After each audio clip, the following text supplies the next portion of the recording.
The history of impeachments in Texas is pretty easy to sum up. There's the one that's happening right now with Ken Paxton, and there's the story of Ma and Pa Ferguson. That's it. James Edward Ferguson Jr., known as Pa Ferguson, was born near Salado. It's kind of between Belton and Austin. He was elected the 26th governor of Texas in 1915. 2 years later, he's reelected, and the people of Texas seem generally supportive of his job as governor, but the powers that be in Austin were not fans. Governor Pa Ferguson did what a lot of governors have done in every state and every era. They gave politically appointed jobs to their friends, to their donors, to their allies. But Pa Ferguson took it further than that. He held up the funding to the University of Texas until his former intra-party political opponents were fired. Pa Ferguson was indicted and impeached during his second term, and then he was forced to resign and barred from holding further office in Texas.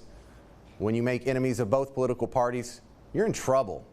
Is that what Ken Paxton did? Well, hang on, focus, because now it's about to get good. In the 1924 election, just about 100 years ago, there had never been a female governor of any state in the United States. So imagine how wild of an idea it was to see Pa Ferguson's wife, known by her initials M.A., Ma Ferguson, run for governor of Texas. And just because Pa Ferguson is barred from holding office in Texas, that doesn't mean his wife can't be governor, right? Well, Ma and Pa Ferguson campaigned together in an unprecedented 2-for-1 deal, with the whole world seeing right through the facade. But here's the kicker. They go on to win anyway. Ma and Pa Ferguson make history as the first female governor of Texas and the first gentleman of Texas.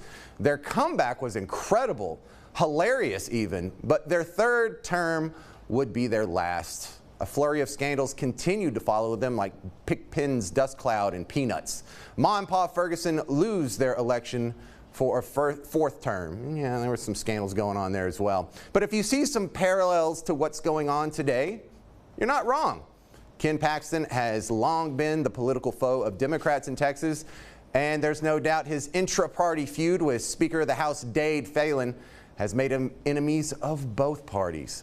Is he guilty of impeachable corruption, or is his behavior something that's commonplace, political patronage? Every state house in the country does this. I don't know. You don't know. And frankly, at this point, it doesn't even matter. His hands are in the fate of politicians now. If things don't work out his way, maybe his wife can run for office next time around. Wouldn't that be a trip?